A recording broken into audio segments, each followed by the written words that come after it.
네, 그러면 시작하도록 할까요? 아시다시피 금요일은 제 거 본강이에요. 그래서 본강의는 제가 전달해보자 하는 그 내용과 나머지 시간은 질의응답으로 하는 걸로 이제 시간을 하고요. 평소 때 하는 거는 그냥 질의응답만 하는 걸로 할게요. 목소리는 잘 들리시죠?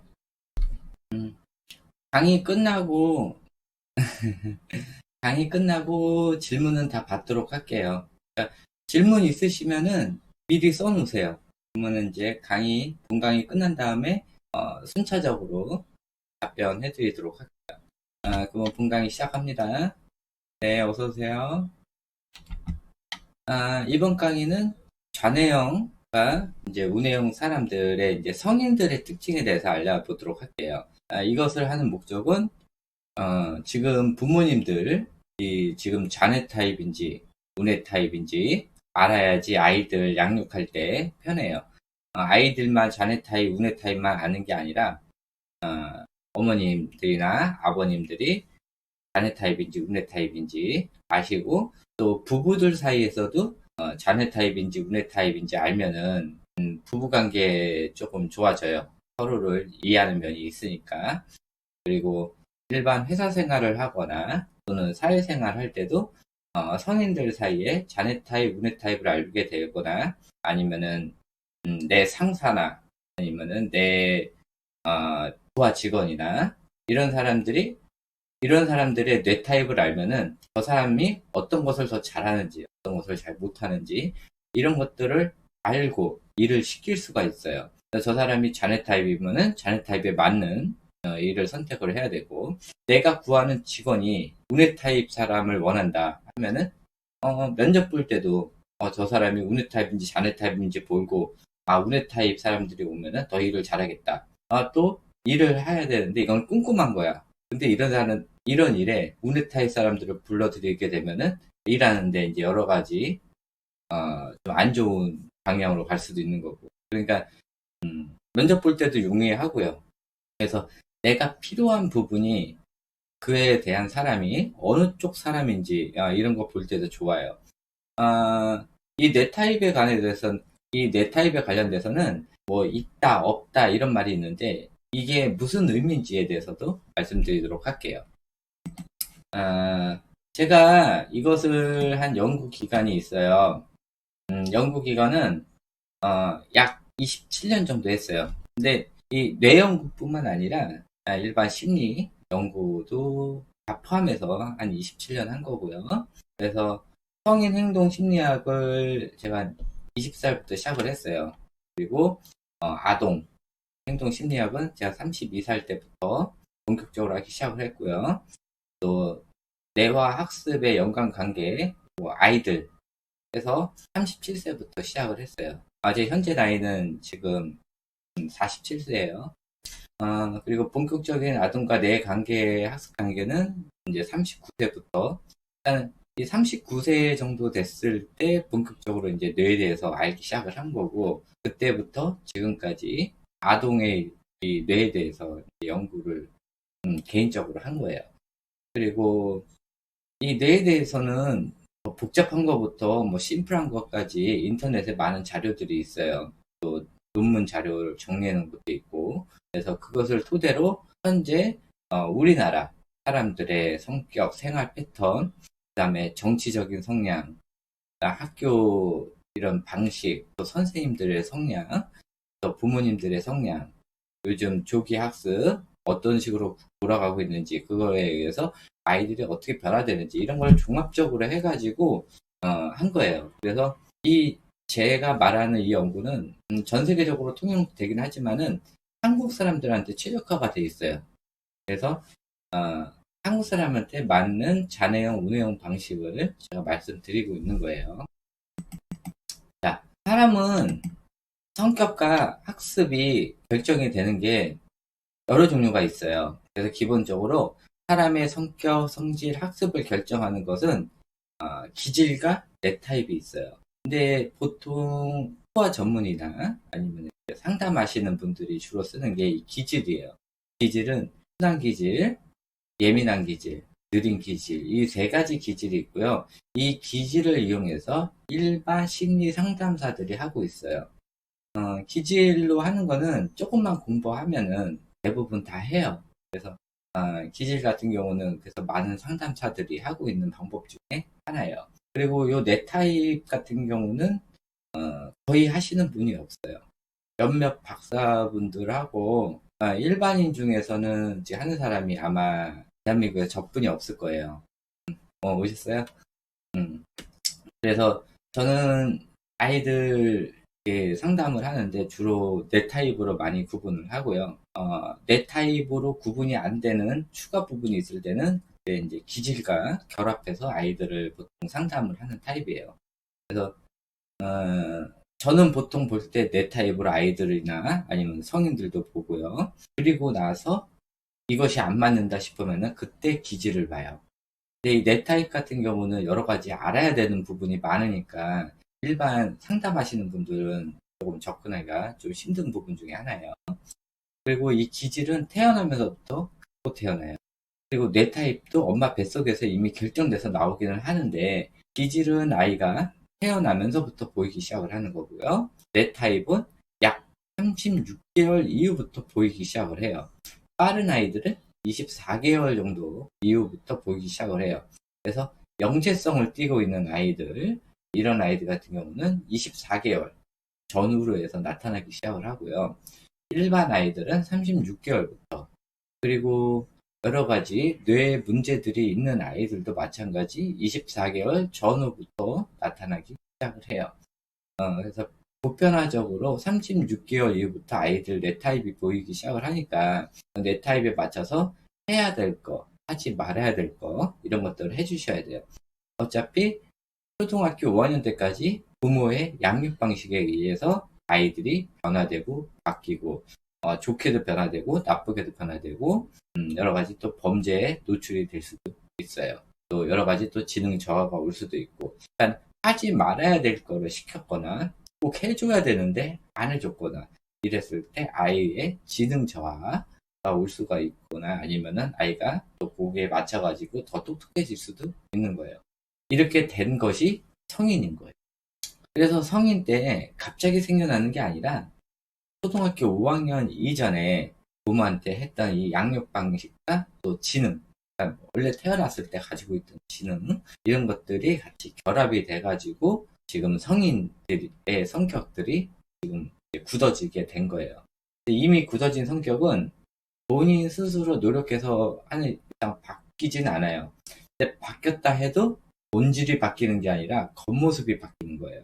오늘부터 열심히 뭘 해야지, 안 하던 거를 해야지 하고 막 노력을 해서 바뀔 수는 있는데, 이 노력을 해서 바뀐 거는 어느 순간 어떤 계기로 인해 가지고 다시 원래 모습으로 돌아갈 수가 있는, 그래서 노력을 해서 겉모습, 그러니까 MBTI는 바뀔 수가 있는데 본래 가지고 있는 성격은 그대로 가지고 있고 언제든지 돌아갈 수 있는 상황이 될 수가 있어요. 자, 그래서 사람의 뇌가 결정하는 게 있어요. 이것은 IQ, 그래서 학습 능력, 학습 지능이라고 그러죠. 이 지능은 8가지 지능이 있는데 그 중에서 이 수리 지능이 우리가 보통 얘기하는 IQ를 얘기를 해요. 그러니까 수리나 언어 영역을 주로 우리가 얘기하는 IQ라고 하고요. 그 외에 사회 지능, 음악 지능, 예술적 지능, 이런 여러 가지 지능들은 우리가 얘기하는 이 IQ 영역에는 들어가지가 않아요. 그래서 이 사람 내에서 이제 우리가 이제 뽑아볼 수 있는 게 IQ 영역이 있고 여러 가지 다중 영역이 있고, 이것들이 다 종합해가지고 이루어지는 게 사람의 성격이에요. 그래서 제가 하는 거는 이 대뇌에 해당하는 부분만 해요. 대뇌. 이 대뇌에서 좌뇌와 우뇌를 나눠서 하는 거예요. 대뇌는요, 감각과 사고를 하는 거예요. 사고치다의 사고가 아니라 생각해가지고 이제 판단하는 거. 이런 사고. 그 다음에 중뇌는, 잘못 썼네. 안구 운동이에요. 안구 운동하고 홍채 조절. 눈에 관련된 거죠.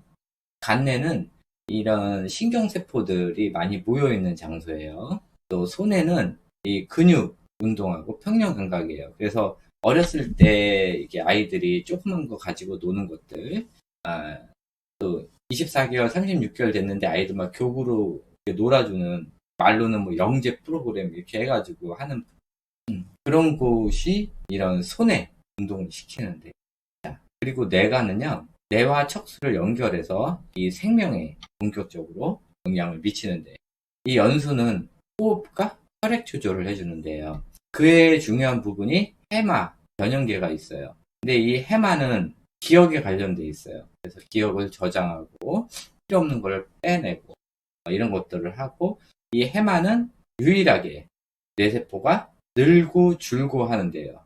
다른 데는 뇌세포가 줄면 다시는 늘지가 않거든요.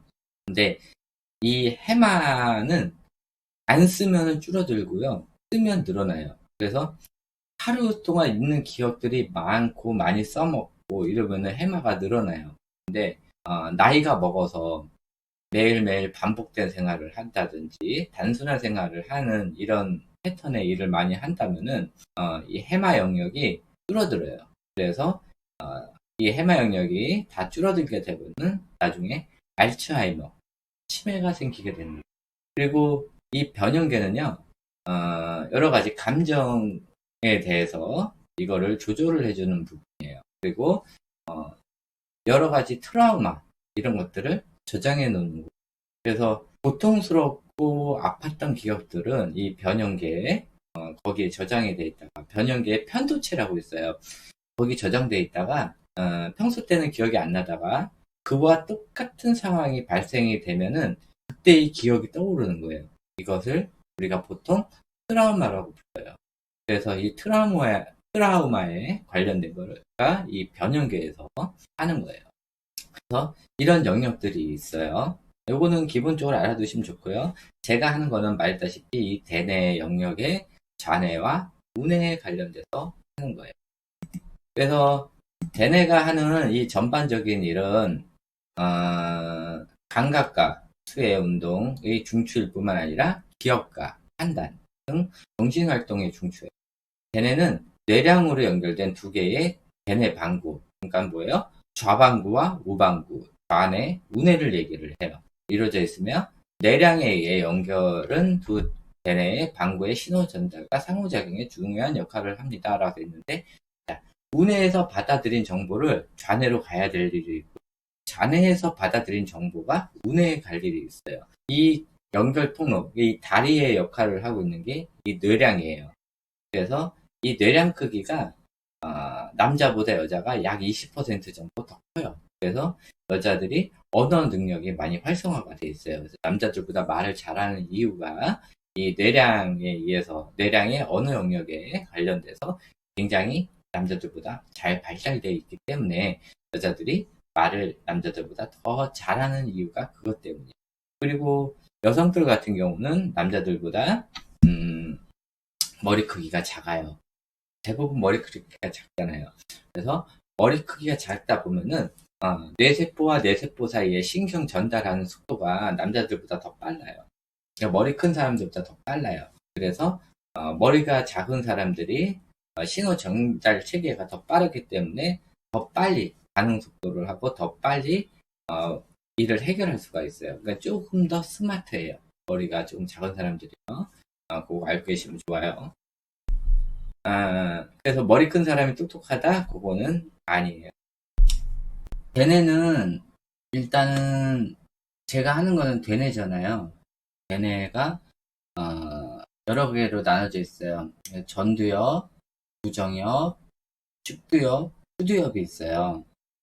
그래서 대뇌에서 하는 역할이 감각과 수의 운동, 중추뿐만 아니라 기억, 판단 등 정시활동의 중추가 되는 게 대뇌예요. 거기서 이제 전두엽은 대뇌 방구의 전방에 있는 부분으로 전두엽 관련 영역에서 기억력, 사고력 등의 고등 행동을 관장하며 다른 영화 명령으로부터 정보를 조정하여 행동을 조절하는 게 전두엽이에요. 부정엽은 머리 윗부분에 있어요. 그래서 체감각, 피질각, 감각 연화 영역에 있어 촉각, 압각, 통증 등의 최근 가구 처리에 관여하며 피부, 등골격계, 내장, 미래로부터 감각 신호를 담당하는 거예요. 축두엽은 청각 정보 처리를 담당해요. 축두엽은 양쪽 머리 옆에 있어요. 그래서 양쪽 머리 옆이면은 뭐가 있어요? 귀에 있어요, 귀. 바로 그냥 귀에 해당한다고 생각되면 돼요. 청각 정보의 처리를 담당하고 뒤에도 1차 시각 피질에서 유래한 정보가 도달한 색, 모양 등이 인지되며 얼굴에 특이적으로 인식하는 세포가 존재합니다. 내축두 옆 부분은 해마와 함께 기억 형성에 중요한 역할을 합니다. 이게 해마가 기억을 담당하는 거예요. 자, 후두엽은 시각 연합 영역의 시각 피질이라고 해요. 시각 중추에 있어 시각 정보 처리를 담당해요. 눈으로 들어온 시각 정보가 시각 피질에 도착하면 사물의 위치, 모양, 운동 형태를 분석한다. 여기에 장애가 생기면 눈의 다른 부위에 이상이 없더라도 볼 수 없게 된다. 그래서 눈으로 보는 게 눈이 앞에 있기 때문에 뇌도 앞에 있을 것 같은데 눈으로 본 것들이 이 후두엽 뒤에 있어요. 여기 세게 뒷부분 엄청나게 세게 잘못 맞거나 이러면은 실명돼요. 그리고 이 눈으로 본 정보들이 이 후두엽에서 이제 앞에 있는 대뇌로 전두엽이나 이런 데로 보내가지고 각자 나름대로 이제 운해든 잔해든 그렇게 해가지고 시각 정보를 보낸 다음에 그거를 정보를 처리하게 되는 거예요. 자, 이번에는 좌운해가 하는 일을 알아야 돼요. 잔해는요, 논리적, 분석적, 수리적 사고와 언어 기능을 담당하고 자존심, 또 본인, 자신을 생각하고 좀 경쟁심. 그래서 잔해가 많이 강하면 강할수록 경쟁심에 좀 예민해요. 그리고 잔해형 어머니들이 비교를 좀 많이 하는 편. 그리고 잔해형 사람들끼리 이런 경쟁심 때문에 많이 싸우고 이런 것들이 항상 비교를 많이 하기 때문에 남한테 지는 걸 싫어해요. 운해가 하는 일은요. 전체적인 패턴을 인식하고 감각 및 감정에 관련된 정보를 처리하여 영상적, 직관적, 이미지 등을 담당하고 있어요. 그래서 보통 자존감, 그러니까 내가 여기에 최고가 되겠다고 생각하지 남하고는 신경을 안 쓰는 거예요. 남보다 더 잘해야지 이런 것보다는 내가 여기에 최고가 돼야지라고 생각하는 이런 자존감. 또 자존감이 세면요, 자기가 이제 좀 안 좋은 것들이나 약점 이런 것들을 인정을 해요. 인정을 한다는 뜻은 내가 이런 게 약하기 때문에 이 약한 거를 어떤 걸로 복구를 할까 이런 걸 생각해 가면서 다른 거를 또 이렇게 보충할 수 있는 생각을 한단 말이에요. 또 항상 자네는 자신을 생각하는 반면 운해는 우리를 생각해요. 이런 사회성에 관련된 것도 운해에서 하는 거고 또 주변이 화목하기를 바라기 때문에 좀 싸우는 거 이런 것도 싫어요. 그래서 좌뇌, 우뇌, 좌뇌 편을 보도록 할게요. 좌뇌는 언어에 관련되어 있어요. 그래서 말하기, 쓰기, 읽기에 관련된 게 좌뇌에 있어요. 그래서 좌뇌가 높으면 높을수록 말하기도 잘하고 쓰기도 잘하고 읽기도 잘하는 거예요. 그리고 문법, 쓰기 순서, 받침 이런 것도 다 좌뇌에 해당하는 부분이에요. 그래서 이 좌뇌가 발달을 덜 되거나 약하게 되면은 문법도 약하고 쓰기 쓰는 순서도 좀 약하고 받침자 쓰는 것도 어렵고 그래서 글씨 많이 틀리는 사람들이 대부분 보면 운해형 사람들. 운해형 아이들도 마찬가지예요. 연산도 이 좌뇌에 관련돼 있어요. 그래서 계산하거나 연산하는 거. 연산하고 수학은 다른 거예요. 그래서 이 연산 부분 또 좌뇌에서 담당하고 있고요. 연산력이 높으면 높을수록 거기에 단순 암기력 이런 것들이 합쳐지면서 나중에 이게 암산이 되는 거예요. 자, 논리력 이것도 좌뇌에 있어요. 그래서 이 언어랑 논리랑 잘 합쳐지면은 말을 조리 있게 잘하게 되는 거고 논리력이 높아지면 높아질수록 창의력은 저하가 돼요. 논리력과 창의력은 상극 관계예요. 상극. 논리력이 높으면은 창의력이 떨어지고, 창의력이 높으면은 논리력이 떨어져 있어요. 자, 계획과 작업 진행 부분. 이것도 자네형 사람들 보면은 이런 사람들이 높을수록 체계적으로 하고 순차 진행을 좀 많이 하려고 하는 거예요. 자, 분석 이게 동시 운용이라고 되어 있죠. 자네형 사람들도 분석 이걸 쓰고요. 운해형 사람들도 분석을 써요. 근데 자네형 사람들은 자기만의 지식과 학습 지식을 이용해서만 하려고 하고, 운해형 사람들은 이런 분석을 경험적 지식을 판단으로 분석을 많이 해요. 그리고 단순 기억에 많이 특화가 되어 있고요. 판단 이것도 동시 운영이라고 되어 있는데, 좌뇌형 사람들은 매뉴얼대로 이렇게 좀 많이 판단을 하려고 하는 편이고, 우뇌형 사람들은 마찬가지 경험적 정보를 이용해서 판단을 많이 해요. 추리도 좌뇌형 사람들은 사실에 근거한 추리를 많이 하고, 우뇌형 사람들은 상상과 창의력이 더해진 추리를 많이 하게 돼요. 문제 해결 능력도 좌뇌형 사람들은 자기가 배운 학습 지식에 의해서만 문제 해결을 하려고 해요. 그래서 그거 외에 해당하는 부분은 이제 방황을 하게 되는 거고, 우뇌형 사람들은 많은 경험 정보를 통해서 문제를 해결해야 되기 때문에 직관력 이런 것들이 많이 올라가게 되어 있고요. 현실적이에요. 좌뇌형 사람들은. 그래서 당장 바로 앞에 부분만 해결을 하면 돼요. 그래서 지금 있는 문제만 해결을 하려고 하고, 다음에 또 어떤 문제가 생기더라도 또 당장 눈앞에 있는 사실 이런 것만 먼저 일단 해결을 하고 보려고 해요. 그래서 이 거짓말 같은 것도 많이 조금 이제 금방 들통이 나긴 해요. 앞뒷말이 맞지도 않고. 호기심. 이 호기심 부분이 운에 있는 게 아니라 좌뇌에 있어요. 그래서 이 호기심 부분이 이제 높을수록 이제 운에 이런 창의성하고 같이 발동이 돼요. 그래서 아이들이 호기심이 많은 게, 아이들이 운해가 성장을 하면서 기본적인 자뇌도 같이 성장을 하는데, 이게 언어와 이 호기심 부분이 같이 발동을 하기 때문이에요. 그러니까 아이가 호기심이 많아서 저는 처음에 이 호기심이 운해에 있는 줄 알았는데, 이 호기심 부분이 좌뇌에 있어요.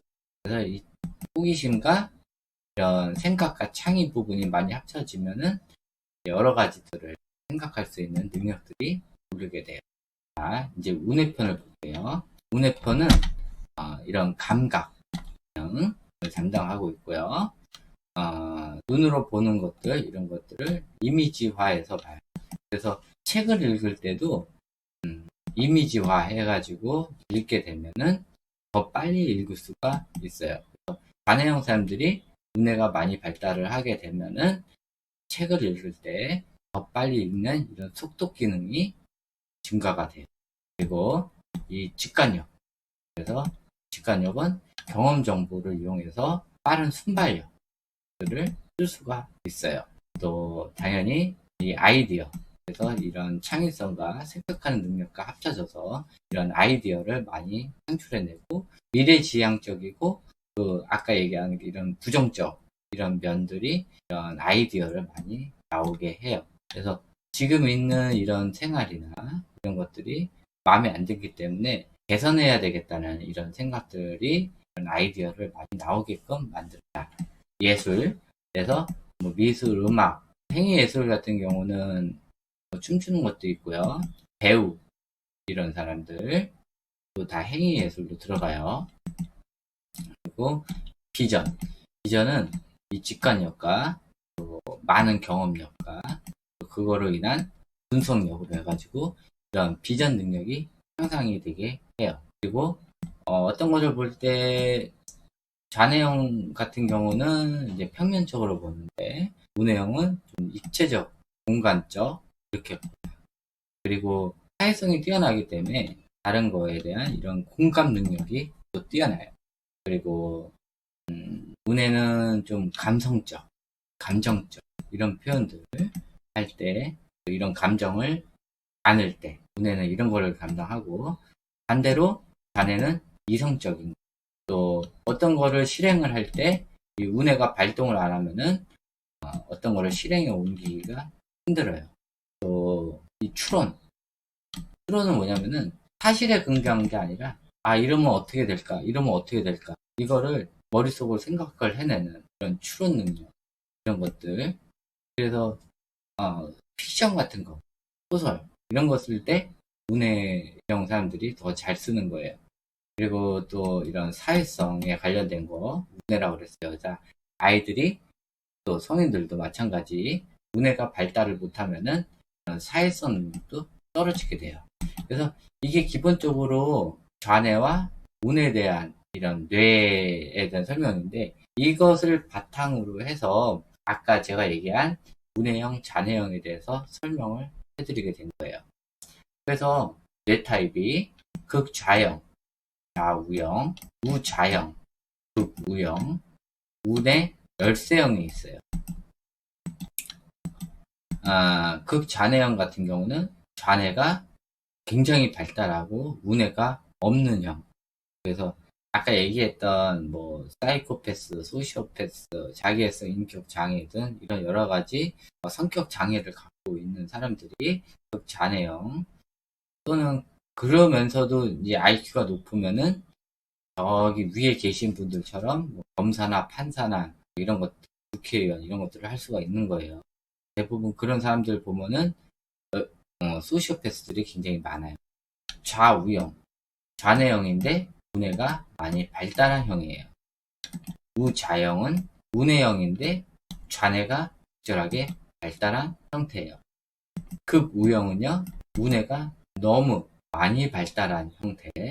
그러니까는 우뇌가 너무 발달해서 머리는 굉장히 좋아 보이는데 생활을 하는데 좀 가만히 못 있고 집중력, 학습 집중력도 많이 약하고 막 이런 아이들, 이런 사람들. 저도 극우뇌형이에요.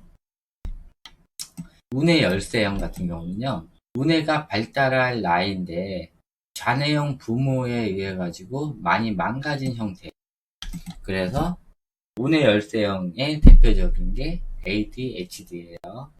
ADHD가 우뇌가 강해서 생긴 게 아니라 우뇌가 발달할 나이에 좌뇌형 사람들에 의해 가지고 우뇌가 발달이 저지된 형태예요. 그래서 아이가 우뇌가 성장을 못했기 때문에 여러 가지 질병들이 생기게 되는데 뭐 선천성 ADHD도 마찬가지고 후천성 ADHD도 우뇌 열쇠형 중에 하나고 우뇌 열쇠가 되는 순간 또 나타나는 게 또 틱장애 증상이 생길 수도 있어요. 그래서 이 나누는 기준 중에 하나가 아까 얘기했죠? 서로 상극인 좌우뇌 세포 중 더 활발한 뇌가 받아들이는 양에 비례해서 뇌 타입을 나누는 거예요. 그래서 그런 뇌들이 우측에 더 많은 퍼센트를 가지면 우뇌형, 좌측이 더 많은 퍼센트를 가지면 좌뇌형이에요. 아까 얘기를 했잖아요. 뭐 논리랑 창의랑 상극이에요. 그래서 논리에 관련된 게 뇌가 만약에 좌뇌 창의력보다 더 많이 발달되어 있으면은 이 사람은 첫 번째 정보를 받아들일 때 논리적으로 많이 먼저 생각을 하고 그 다음에 이제 창의로 넘어가는 거고 우뇌형 사람들은 창의력이 더 높기 때문에 창의적인 생각을 먼저 한 다음에 그게 안 됐을 때 논리적으로 가는 거예요. 그리고 설명서 같은 거를 보더라도 좀 우측에 관련된 거 이제 글씨에 관련돼서 보기 싫다 이러면은 설명서를 봤을 때 우뇌형 사람들은 설명서를 어떻게 해요? 그냥 버려요. 보자마자 버려버려요. 몸으로 움직이는 게 더 좋기 때문에. 그런데 좌뇌형 사람들은 꼼꼼히 읽어보고 해요. 그게 차이가 있는 거예요. 좌뇌형 사람들하고 우뇌형 사람들의 특징이 있어요. 그래서 좌뇌형 사람들은 정보를 습득하는데 주로 좌뇌형 사람들은 책으로 습득을 해요. 근데 우뇌형 사람들은요, 주로 경험과 동영상 정보로 정보를 습득을 해요. 왜냐면은 좌뇌는 텍스트 정보를 주로 중요시해요. 그래가지고 책을 중심으로 해가지고 텍스트 정보로 많이 받아들이고요. 우뇌형 사람들은 이 경험을 중요시하고요. 눈으로 보이는 여러 가지 영상들이나 아니면 귀로 듣는 것들, 그래서 이런 시청각 미디어를 이용해서 동영상 저장을 하는 것을 더 중요시해요. 특히 경험 정보를 더 중요시해요. 책보다는요. 그래서 내가 직접 느끼고 내가 직접 본 거를 더 중요시하는 거예요. 그래서 책에서 아무리 뭐라고 하더라도 내가 경험해 보지 못한 것은 안 믿어요. 믿기는 믿되 그냥 정보로만 추가 정보로 생각을 하는데 자네 형사들은 이 책 정보를 본 정보라 생각을 하고 그리고 나서 경험한 거를 추가 정보로 받아들여요. 그래서 뭐 알고 계시면 좋아요. 자, 두 번째 언어 부분이에요. 이 언어 부분은 어, 왜 이래? 자네형 사람들은 보통 논리적이에요. 근데 운해형 사람들은 추상적이에요. 그래서 아이가 또는 성인들이 논리적으로 말을 잘하는 사람들, 이런 사람들이 좌뇌형 타입이에요. 그리고 운해형은요 좀 추상적이에요. 말하는 게 좀 머리 어디서 뭐 붕 떠가지고 있지도 않은 얘기들 많이 하고 또 말을 할 때 상대방 알아듣게 뇌리 탁탁 꽂히게 얘기하는 게 아니라 좀 두리뭉실하게 얘기하는 편이에요. 그래서 이 좌뇌형 사람들 중에 이 아나운서나 또 말을 또박또박 해야 되는 이 판사, 검사, 또 형사 이런 사람들 짤막짤막하게 뇌리에 꽂히게 얘기해야 되는 이런 사람들 대부분 좌뇌형 타입이에요. 그래서 자네 좀 말하는 게 좀 논리적이다 이런 사람들은 이제 좌뇌형 말하는데 딱딱 끊기고 말투 자체도 딱 끊겨가지고 머릿속에 탁탁 들어오게 얘기하시는 분들이 있어요. 이런 사람들이 좌뇌형이에요. 그리고 운해형 사람들은 좀 두리뭉실하게 하면서 발음도 그렇게 많이 좋지는 않아요. 그래서 이런 사람들이 좀 운해형 타입이라고 생각을 하죠. 자, 이 계산력이 좌뇌형 사람들은 좀 뛰어나요. 근데 원래 운해형 사람들은 굉장히 어려워요. 그래서 성인이 됐을 때도 이 계산하는 거에 대해서 굉장히 많이 어려워해요. 운해형 사람들은. 근데 좌뇌형 사람들은 좀 많이 계산적이에요. 숫자에 너무 예민하고요. 1원도 손해보는 것도 싫어하고 그래서 이 계산력에서 나오는 게 이익타산적이에요. 그래서 좌뇌형이 크면 클수록 사람들을 이익타산으로 많이 생각하려 하고요.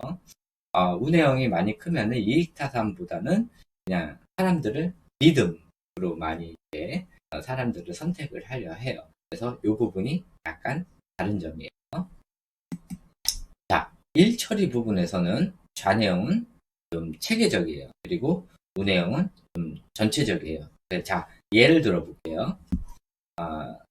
여러 가지 일을 해야 돼.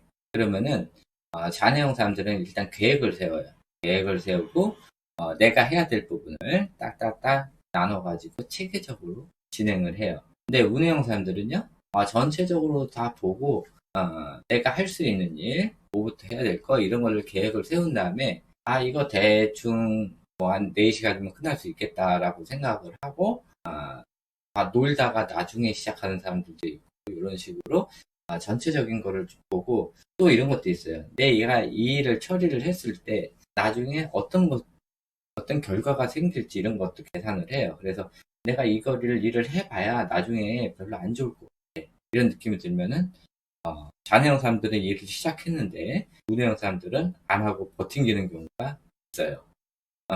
그래서 좌뇌형 사람들이 보기에는 우뇌형 사람들이 좀 게으르다라고 생각할 수도 있어요. 왜? 좌뇌형 사람들은 미리 이미 시작을 했기 때문에. 근데 아무리 봐도 저거는 일을 시작을 해도 나중에 잘못될 것 같아요. 별로 이렇게 효과가 없을 것 같은데. 그래서 우뇌형 사람들은 안 하고 있단 말이에요. 근데 좌뇌형 사람들은 막 하다가 나중에 일이 망쳐졌어. 그러면은 같이 일을 하려던 운해형 사람들 핑계를 대는 이런 경우가 있어요. 네가 안 해서 이게 망가진 거야.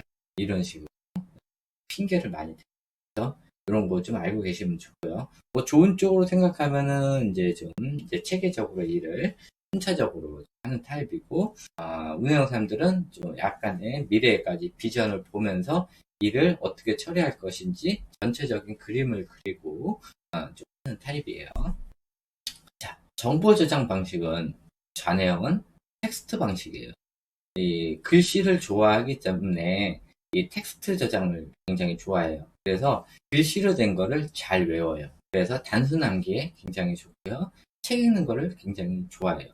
책을 쓰는 걸 좋아하는 게 아니라 책을 읽는 걸 좋아해요. 근데 문해영 사람들은요, 좀 미디어에 많이 예민해요. 그래서 듣고 말하고 또 이런 것들을 오히려 눈으로 보고 듣고 저장하고 이런 것들을 좋아해요. 그리고 문해영 사람들은 텍스트를 쓰는 걸 좋아해요. 이런 작가들이나 수필가들 이런 사람들이 굉장히 많고 작사 작곡 이런 것들이 다 문해영 사람들이 이런 감성이 풍부한 문해영 사람들이 많이 하는 직업 중에 하나예요.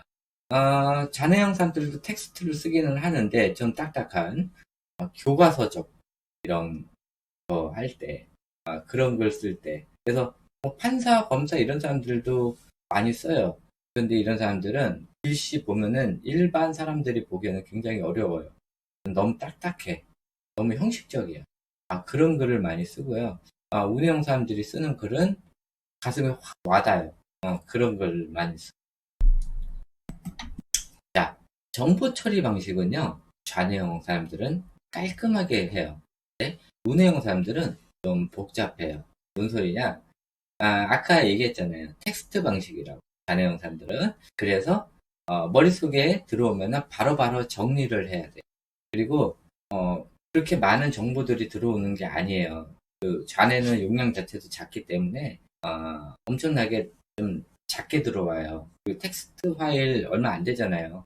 그것만 딱 정리하면 끝나요. 그래서 정보 처리 방식이 깔끔해요. 근데 우매형 사람들은요, 이 미디어가 들어오기 때문에 이게 복잡하단 말이에요. 그래가지고, 동영상도 저장되고, 눈으로 봤던 거, 오늘 했던 거, 이런 것들이 전부 다 저장이 돼요. 그렇기 때문에, 자면서 이 해마에서 그거를 일일이 분류를 해야 돼요. 그렇기 때문에 이 오늘 배운 내용들이 굉장히 많으면은 잠을 제대로 자질 못해요. 그래서 잠을 늦게 자는 거예요. 대신 이제 이런 것들이 다 경험 정보로 남고 좌뇌형 사람들은 내가 필요한 정보 외에는 다 버려요. 그리고 A는 A다라고 저장을 했어요. 근데 어디서 B라는 정보가 들어왔어요. 이 A라는 정보에 두 가지 내용이 들어왔으면은 첫 번째 내가 생각하는 정보를 머릿속에 박아놔요. 좌뇌형 사람들은. 그리고 다른 정보가 들어왔을 때 이게 비슷한 내용에 대해서 다른 정보가 들어오잖아요. 그러면은 이거의 인과성과 이런 걸 다 따져요. 그래가지고 지금 생각하고 있는 정보가 다르다. 잘못됐다라고 생각되면은 일단은 좌뇌형 사람들은 다르다라고 생각을 안 하고 틀렸다라고 생각을 해요. 이게 좌뇌형 사람들 특징이에요. 그래서 내가 생각하는 정보가 틀렸다라고 생각을 하면은 이 정보를 빼내서 버려버려요. 그리고 다른 정보를 갖다 껴놔요. 그렇게 돼요. 그래서 이게 좌뇌형 사람들의 특징이에요. 그래서 세뇌당하기가 굉장히 쉬워요. 이게 세뇌당하는 게 좌뇌형 사람들이 더 빨리 세뇌를 당해요. 그리고 우뇌형 사람들은 내가 생각하고 있는 정보가 있으면요. 다른 정보가 들어오잖아요. 그러면 다 서브로 빼놔요. 혹시나 또 쓸지 모르기 때문에. 이게 우뇌형 사람들의 좀 특징인데 내가 안 쓰더라도 모아놔요. 실제 생활에서도 그렇게 나와요. 안 쓰는 것도 막 모아놔요. 혹시 언제 쓸지 모르니까. 그게 우뇌가 많이 발달되어 있으면 발달되어 그런 현상이 많이 일어나요. 그래서 주변이 지저분해. 이거 혹시 1년에 한 번이라도 쓰더라도 혹시 쓸지 모르니까 모아놓는다. 그래서 요런 거 좀 모아놓고 이런 것들이 이제 좀 우뇌형상 특징인데 그만큼 뇌 속에도요 필요 없다라고 생각되는 정보도 다 저장을 해놔요. 그렇기 때문에 머릿속이 항상 복잡해요. 근데 그건 또 다 기억을 하고 있어. 혹시 언제 쓸지 모르니까. 그래서 나중에 어떠한 상황이 생겼을 때 쓸데없는 정보들에도 그거를 다 종합적으로 해서 그걸로 판단을 해가지고 좌뇌형 사람들보다 더 좋은 결과를 이런 방안을 내놓을 수가 있어요. 이게 정보 처리 방식이 좌뇌형과 우뇌형이 좀 달라요. 저장 용량이 좌뇌는 텍스트 방식이라고 했잖아요. 그래서 좌뇌 저장 용량이 1이라고 하면은 우뇌는 약 1000배에서 10,000배 정도 돼요. 미디어를 저장해야 돼요. 그래서 글씨를 워드 프로세서에서 수백만 장을 쓴다고 해도 용량이 300메가, 400메가 뿐이 안 돼요. 근데 운해에서는 이 수백만 장의 분량을 그림 파일로 저장했다고 생각을 해봐요. 그럼 벌써 몇 기가예요. 벌써 용량 자체가 다른 거예요. 자네는 텍스트 방식으로 저장하고 운해는 비디오 방식으로 저장을 하거든요. 동영상이나 그림 파일로 저장을 해요. 그래서 용량 차이가 이렇게 많이 나는 거예요. 자, 이 정리정돈 부분에 봐도요. 좌뇌형 사람들은 좀 깔끔해요. 그래서 좌뇌가 크면 클수록 이게 결벽증이 생겨요. 결벽증. 주변에 뭐가 있으면 안 돼. 일단 깔끔하고 먼지 티끌 하나 없어야 돼. 그리고 청소를 하루에 3번, 4번씩 해요. 그래서 청소를 많이 하면 많이 할수록 이분은 좀 극자뇌형일 가능성이 많고요. 제가 말했듯이 극자뇌형이 되면 여러 가지 성격 장애가 생겨요. 또 강박증도 많이 생기고요. 그거 참고해 주시고요. 운해형 사람들은 자주 쓰는 거는 내 옆에 있어야 돼요. 그래서 주변이 항상 지저분해요. 그리고 모든 거를 자주 쓰면은 원래 있던 자리에 놓는 게 아니라 쓰고 한 2-3번 썼는데 이걸 자주 쓸 것 같아요. 그러면은 내가 작업하는 환경 바로 옆에다가 다 놔요. 손 닿는 위치에서. 그래서 주변이 지저분해요. 그래서 운해형 아이들이 방이 좀 지저분해요. 그거를 엄마가 가서 치우잖아요. 그러면은 아이들 난리 나요. 아이들은요, 운해형 아이들은 그렇게 지저분하게 해놓은 것이 자기가 정리를 해놓은 거예요. 자기가 제일 편한 위치에다 정리를 해놨는데 엄마가 와서 치우는 거가 어지럽히죠, 오히려. 그래서 청소년기 지나면요, 아이들 방에 절대 들어가지 마세요. 이거는 철칙이에요. 근데 이게 들어가는 엄마들 보면은 아이가 뭐 숨긴 거 있나 막 이런 거 확인하려고 이렇게 들어가는데 아이들 엄청 감시당하는 거. 그래서 아이 2차 성징 끝난 다음에 아이 방은 절대 들어가지 마시고요. 아이 방 들어가실 때 놓고 하고 꼭 들어가 주시고요. 아이가 허락하지 않으면 절대 들어가시면 안 돼요. 그리고 아이가 쓰는 물건 절대 건드리시면 안 돼요. 이게 운해형 아이들한테 대하는 철칙이고요. 운해형 성인들도 마찬가지예요. 만약에 남편분이 운해형이고 아내분이 잔해형이에요. 그러면 남편분이 막 여기저기 좀 어지럽히는 것 같은데 그게 어지럽히는 게 아니라 남편분의 정리 방식이에요. 그거를 잔해형 엄마들은 그러니까 아내분들은 그게 싫은 거예요. 그걸 계속 치워요. 근데 이 남편분, 그러니까 운해형 사람들 같은 경우는 그 맨 마지막에 놔뒀던 장소를 기억을 해요. 맨 마지막에 놔뒀던 장소를 기억하는데 그거를 누군가 와서 치우면은 이 치우는 게 어지럽히게 되는 거예요. 그럼 막 찾아요. 이거 어디 갔지 어디 갔지. 근데 그건 치운 사람은 아는 거예요. 그러니까 오히려 이거를 물건을 치우는 거는 숨겨놓은 거예요. 운해형 사람들 물건을 숨겨놓은 거예요. 그러니까는 그런 사람들도 잔해형 사람들 그러죠. 나 쓰면 제자리에 놔야지라고 얘기를 해요.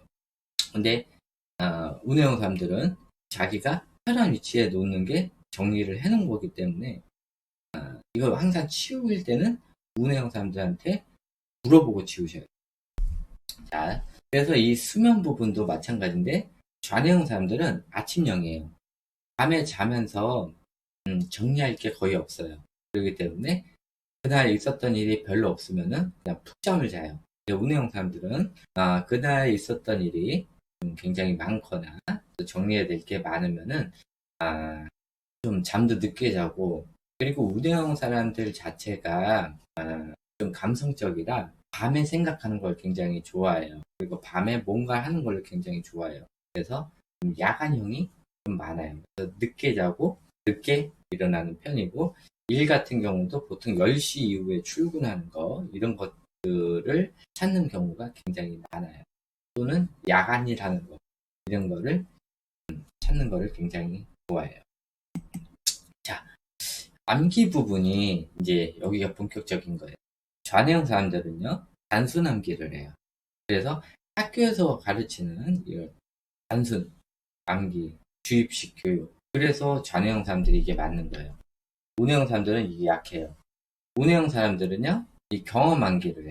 그래서 이 경험 암기는 내가 생활해왔던 누군가 무엇을 하는데 옆에서 봐오는 거 이런 것들 내가 직접 부딪힌 것들 이런 것들을 다 일일이 다 기억을 해가지고 일일이 다 저장을 해놔요. 그래서 이런 경험 암기를 굉장히 중요시 하고요. 또 뭐가 있냐면은 내가 하는 행동 다른 사람들이 하는 행동, 이런 것들을 카피해서 저장할 수가 있어요. 그래서 이 카피해서 저장을 했기 때문에 내가 어떤 것을 배우려고 할 때 나보다 더 나은 사람들의 이 행동이나 움직임, 이런 것들을 다 카피해놨다가 집에서 생각을 하면서 그거를 몸으로 움직이면서 하는 경우가 있어요. 그래서 운영사람들은 경험하기를 잘하고요. 잔해형사람들은 단순하기가 더 뛰어나요. 그래서 제가 말하고자 하는 의도는 이 잔해형 사람들도요. 운해를 늘리다 보면은 이런 경험 암기가 늘고요. 운해형 사람들도 잔해가 늘다 보면은 이 단순 암기력이 올라가게 된다는 뜻이에요. 네, 잔해형이라고 무조건 경험 암기가 제로다. 그거는 아니에요. 네, 말하는 의도 잘 알아들으셔야 돼요. 자, 이 정보 처리 방식이 있어요. 이 정보 처리 방식은 잔해형은요, 분석적, 논리적이에요. 그리고 운해형은 경험적, 추상적이에요. 그래서 잔해형 사람들은 어떤 정보를 받아들일 때 논리에 입각해가지고 정보를 처리를 해요. 논리적으로. 룰대로 처리하고 이렇게 돼요. 그래서 지금 있는 현실 상황을 분석해서 처리를 한단 말이에요. 근데 운해형 사람들은요, 경험적으로 처리를 하고요. 또 좀 생각해서 또 추론 같은 거 해서 처리를 하고 또 직관적인 처리를 많이 해요. 그래서 운영 사람들은 좀 직관력이 뛰어나거든요. 그래서 바로 보고 그 자리에서 딱 분석을 한 다음에 직관적으로 처리를 많이 하고요. 반영 사람들은 정해진 룰대로 처리를 하는 경우가 많아서 좀 많이 답답할 수가 있어요. FM대로 하는 거지. 문제가 생겨더라도 FM대로 했기 때문에 그래야 빠져나갈 구멍이 있고 시키는 대로 룰대로 했으니까 빠져나갈 구멍이 있어. 근데 운영 사람들은 이거 룰대로 하면 문제가 생길 것 같아 라고 생각을 하고 지금까지 경험을 바탕으로 좀 직관적으로 하는 경우도 있어요. 그러다가 문제 생기면은 온팡 뒤집어 쓰긴 하지. 근데 당장 일을 처리를 해야 되니까 이런 직관적으로 좀 많이 하는 편도 있어요. 근데 뭐 책임 회피 같은 건 잘 안 하고요. 반영 사람들은 좀 책임 회피를 좀 많이 하고 이런 운영 사람들한테 좀 책임 전가를 많이 해요. 그래서 이래저래 운영 사람들은 우리나라에서 태어나면서 많은 피해를 보고 자라게 되죠. 자, 대하시 잔해형 사람들은 이 일반화 오류를 많이 범해요. 운해형 사람들은 좀 경험 중심으로 많이 얘기하고요. 이게 무슨 소리냐면요. 이거 잘 알아들으셔야 돼요. 자, 우리 논쟁을 해요. 요즘 저거 많이 하잖아요. 외국 사람들하고 결혼 많이 하잖아요. 근데 걔 중에 좀 베트남 사람들이 조금 나빠요. 다 그런 건 아니에요. 베트남에서 오시는 여자분들이 조금 많이 교육을 받고 와요. 그래서 한국 남자 좋아하는 거, 등쳐먹는 방법, 이런 것들 해가지고 한국 국적을 따고 이혼해서 한국에서 혼자 사는 방법, 이런 것들을 많이 배워요. 그래가지고 조금 제가 싫어하는 외국인 중에 하나가 제가 좀 베트남 쪽이에요. 베트남 사람들이 좀 영악해요. 그래서 베트남 여자애들이 그래서 그거를 18살 때부터 훈련을 받고 한국에 오는 거예요. 한국에 50살 넘은 사람들이 사서 오잖아요. 이런 여자들만 모아놓고 따로 교육을 해주는 데가 있어요. 그래서 이제 이런 거에 대해서 얘기를 하잖아요. 그러면은 잔해형 사람들은요, 이 일반화 오류가 뭐냐면은 내가 아는 베트남 사람 2명 있어. 걔네들 아직도 잘 살고 있던데? 이렇게 얘기를 하죠. 아니, 저는 전반적인 걸 얘기를 했는데, 이 잔해형 사람들은 자기가 알고 있는 2사람을 얘기를 해서 얘네들이 안 그러니까는 베트남 사람 전체가 안 그런다고 얘기를 하는 거예요. 이런 게 일반화 오류예요. 나는 전체적으로 100명의 대상으로 한 90명 정도가 그러니까 90명 정도가 그러면은 90%의 확률로 yes or no로 나눈단 말이에요. 그래서 90% 정도면은 다 그냥 그렇다고 봐야죠. 근데 이런 잔해형 사람들은 내가 알고 있는 한두 사람이 내 생각에 맞다면은 그 전체적인 거가 다 맞다고 생각을 해요. 그러니까 98명이 좋은 사람이고 2사람이 나쁜 사람이에요. 근데 이 잔해형 사람이 2명을, 그 나쁜 사람 2명을 아는 거예요. 그렇게 돼버리면은, 그 부류에 있는 사람들이 다 나쁜 사람이 되는 거예요. 내가 알고 있는 2사람이 나쁜 사람이고. 또 마찬가지, 2사람이 내가 알고 있는 두 사람이 착한 사람이야. 근데 이 착한 사람이 2명이고 나머지 98명이 나쁜 사람이었단 말이야. 그래도 잔해형 사람들은 이 두 사람이 착했기 때문에 나머지 100명도, 아니 나머지 98명도 착하다고 봐요. 그러니까 전체적인 걸 보지 못하고 잔해형 사람들이 잔해가 높으면 높을수록 우물한 개구리예요. 좁아. 보는 안목이. 내가 사는 세상 딱 그 부분만 보고 그래서 이게 좀 넓게 보지를 못해요. 그러니까 잔해형 사람들이 나무에서 숲으로 가잖아요. 숲까지 도착을 못하면은 나무에서 시작해서 보이는 데까지가 전체예요. 그래서 좀 우물한 개구리가 좀 많아요. 사람을 사귀어도 자기랑 비슷한 부류의 사람들만 사귀어요.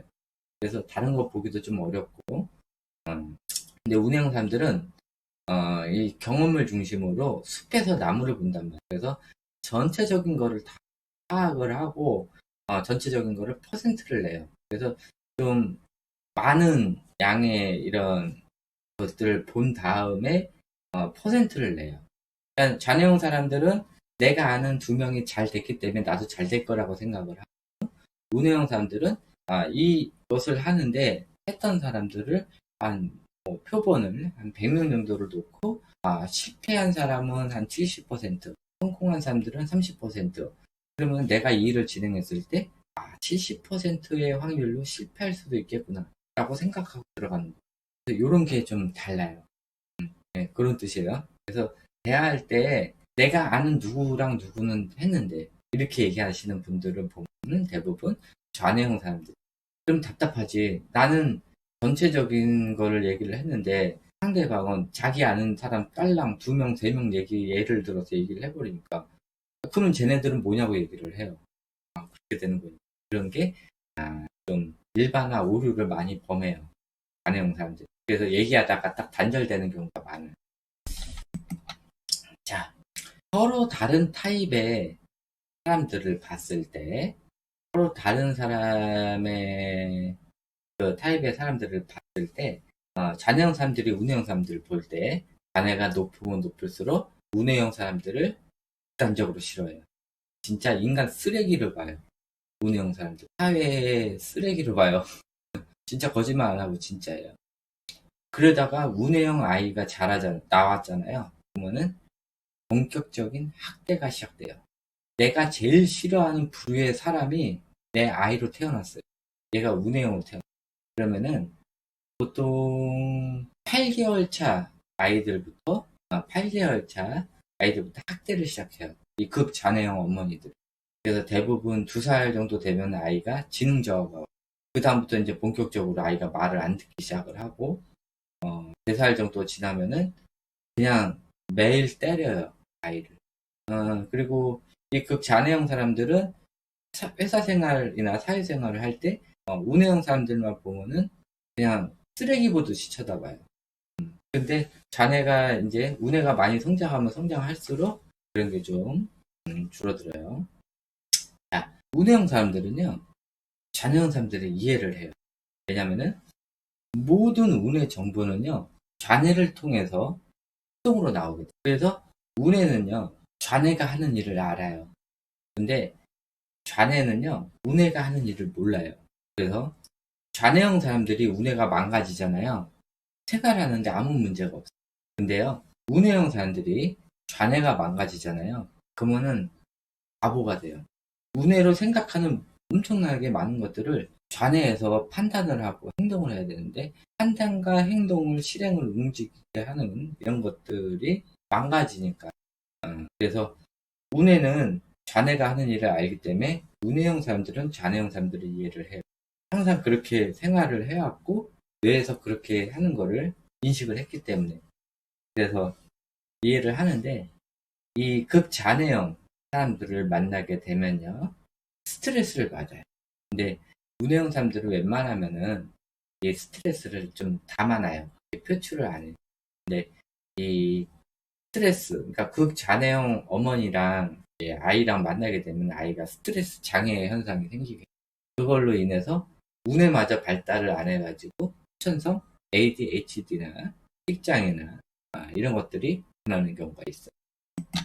자, 이 어떤 거에 대한 결과에 자녀형 사람들은요, 이게 문제가 생겼을 때, 자녀형 사람들은 결론이 중요해요. 운해형 사람들은요, 원인과 과정을 중요시해요. 그래서 보통 어머니들이 이제 많이 질문을 하는데, 이런 아이 어떻게 고쳐야 되나요? 그러면은, 아이가 왜 그랬죠? 막 이런 거 물으면 싫어요. 그냥 이 아이에 대해서 어떻게 해결해야 되는지만 빨리 알려달래요. 그리고 육아 동영상도 5분 이상 넘는 거 싫어해요.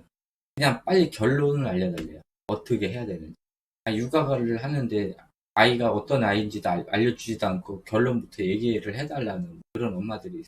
그런 자네가 강하면 강할수록 결론을 더 중요시해요. 이 사람이 얼마나 열심히 일을 했고 막 이런 거 보여드려도 결과가 좋지가 않으면은 그냥 아웃이에요.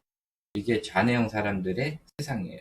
우뇌형 사람들은 아이가 이제 막 열심히 일을 했고 또 회사에서도 내 사원이 열심히 일을 했어. 그런데 결과가 좋게 안 나왔어. 그래도 내가 봤잖아.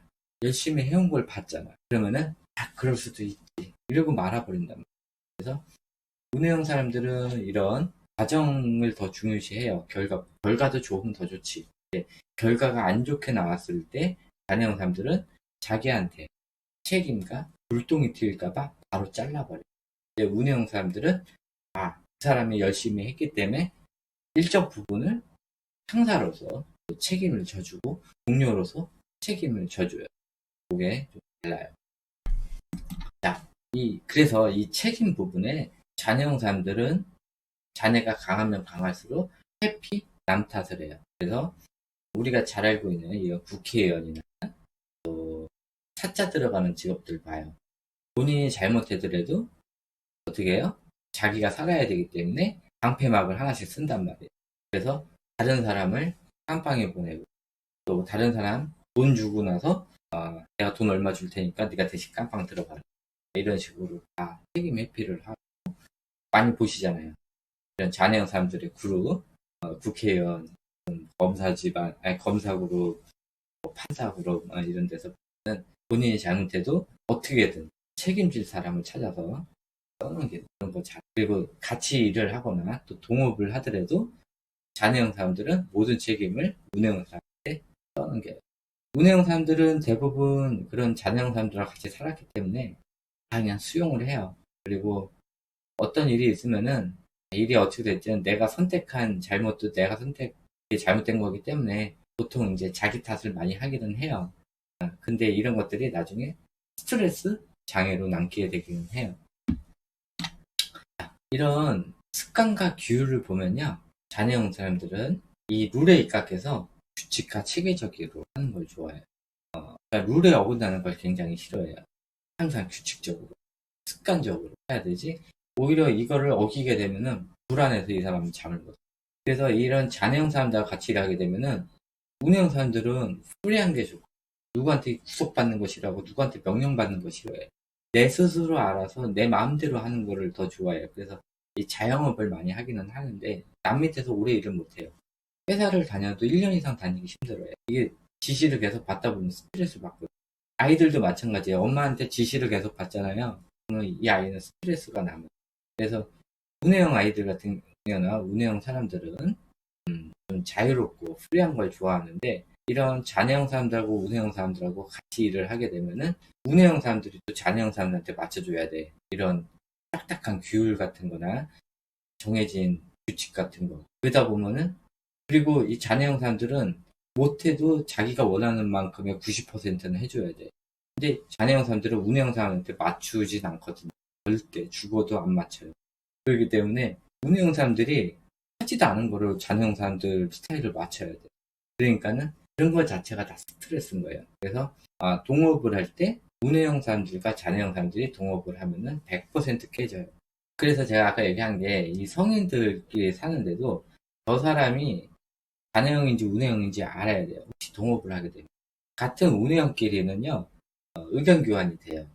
그리고 같은 좌뇌형 사람들끼리도 맞는 사람이 있고 안 맞는 사람이 있어요. 왜? 가고자 하는 방향이 다르고 또 다른 고집으로 싸우는 거예요. 그래서 국회의원들이 다 싸우는 거예요. 다 같은 좌뇌형인데도 싸우는 거예요.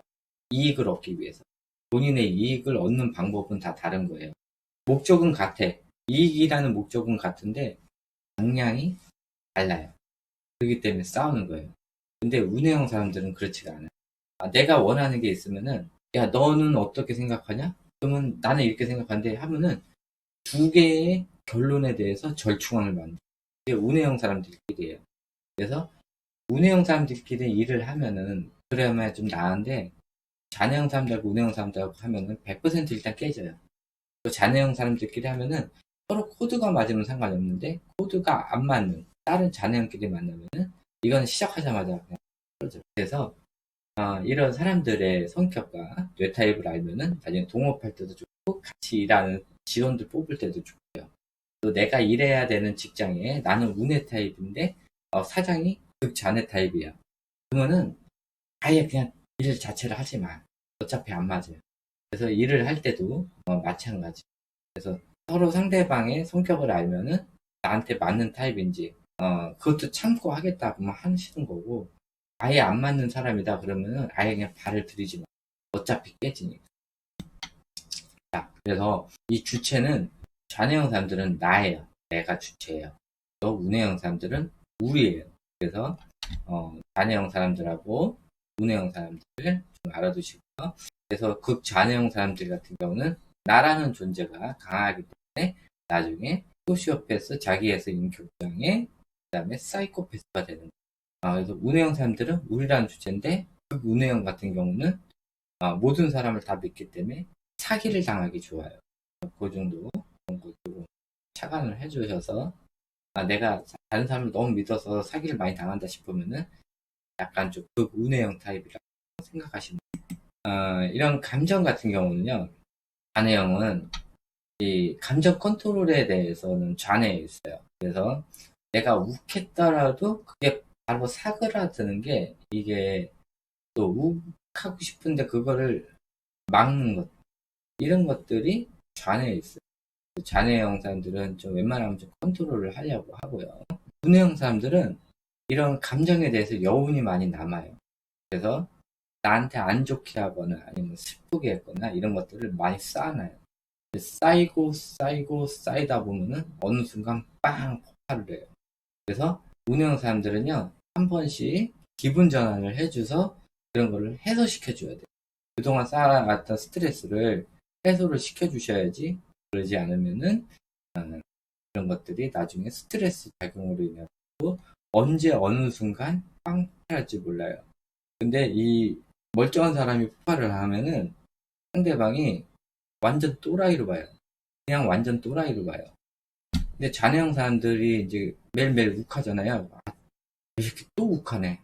짜증나. 이러고 말아버리는데, 운해형 사람들, 평소에 착했던 사람들이 그냥 빵 폭발을 하면은, 저 또라이라고. 그러니까, 쟤 건들지 마. 쟤 언제 어느 순간 폭발하면은, 쟤 무슨 짓 할지 몰라. 위험한 애야. 그렇게 소문이 나요.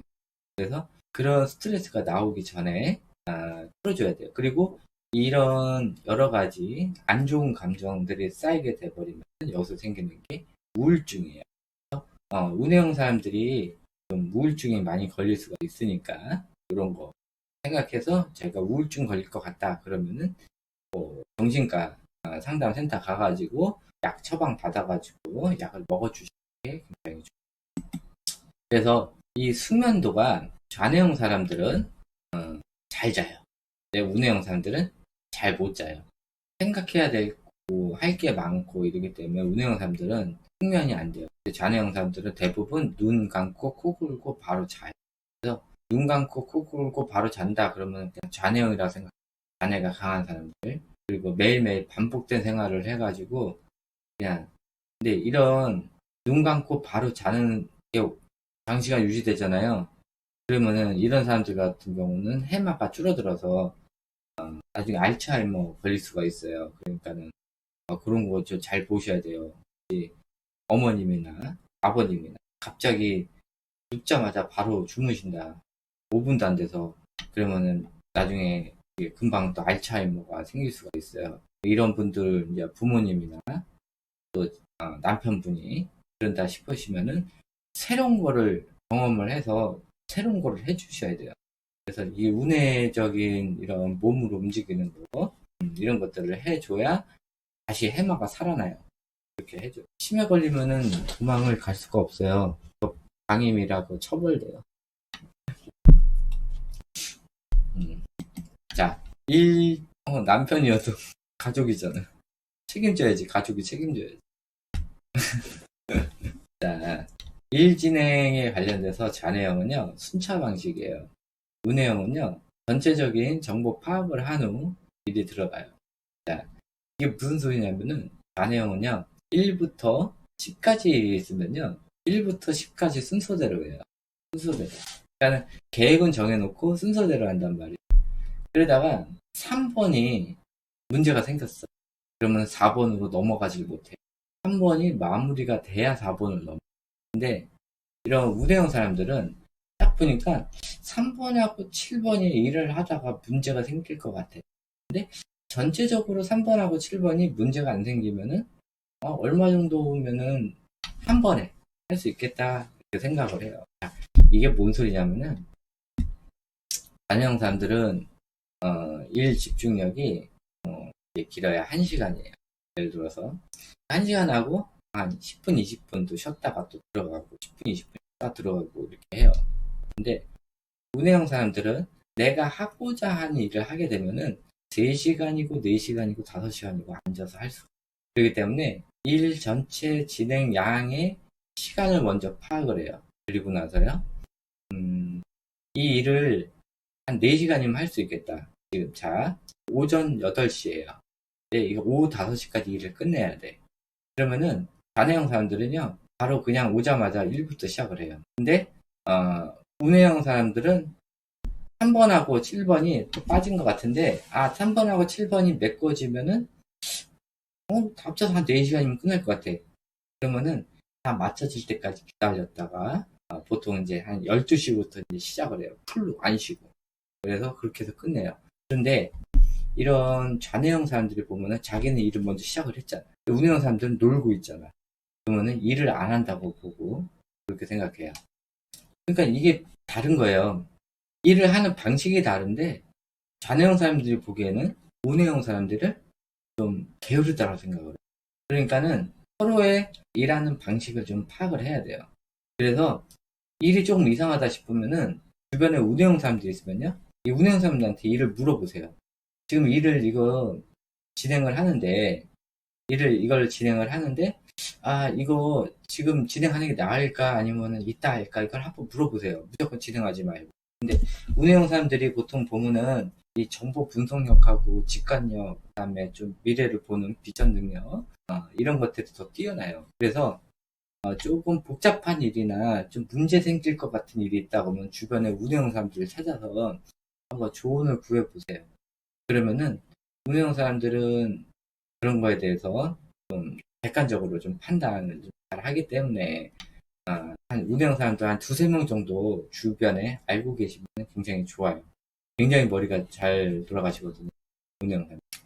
질문은 그냥 올려주세요. 질문은 그냥 올려주세요. 그리고 강의 다 끝난 이후에 이제 순차적으로 해드리도록 할게요. 그냥 올려주셔도 돼요. 질문 그냥 계속 올려주세요. 그러면 제가 처음부터 확인하고 질문 들어온 거 순서대로 해드리도록. 자, 집중력 부분은요. 잔해형 사람들은 이 학습 집중에 뛰어나요. 그래서 학교 학습하는데 별 문제가 없어요. 운해형 사람들은요. 이 취미 집중력이 좋아요. 근데 이 학습 집중력은 잔해가 올라가면 올라갈수록 노력을 하면 할수록 늘어나요. 그래서 보통 잔해형 아이들이 운해형 아이들에 비해 가지고 처음부터 학습 집중력이 굉장히 높아요. 그리고 한 고등학교 정도 되면은 잔해형 아이들은 앉아서 한 2시간 정도까지 할 수가 있어요. 근데 운해형 아이들 같은 경우는 학습 집중력이 성인이 되더라도 공부만 하라 그러면 30분 이상 앉아서 하기 힘들어요. 운해형 사람들 특징이에요. 그런데 마찬가지 취미 집중. 내가 테니스 치는 걸 좋아하고 그다음에 뭐 만들기를 좋아하고 저같이 이제 이런 연구하는 거 좋아하는 사람들 이런 거 하는 사람들은 앉은 자리에서 3시간이고 4시간이고 화장실도 안 가고 해. 그런 게 더 좋으니까. 취미니까. 내가 좋아하면은 도파민이 분비가 되면서 노르아드레날린이 분비가 되고 그로 인해서 집중력에 관련된 이 호르몬이 같이 분비가 돼요. 그래서 더 많이 집중을 할 수가 있는 거예요. 좋은 거 할 때. 이 학습 집중은 좋아서 하는 게 아니에요. 해야 되니까. 이런 거는 좌뇌를 써요. 해야 되니까 하는 일. 근데 내가 좋아하는 거 하는 일. 이거는 또 다른 집중을 쓰는데 이게 운의 집중을 써요. 그래서 내가 좋아하는 일이 학습이 됐다. 그러면은 이 운의 집중력을 써서 좌뇌의 학습 집중력과 같이 해서 동반해서 공부를 하기 때문에 운해형 아이들이 또는 운해형 사람들이 이런 학습을 하게 될 때 좋아서 하게 되면은 좌뇌형 사람들보다 더 많이 집중을 할 수가 있고 더 빨리 정보를 습득할 수 있어요.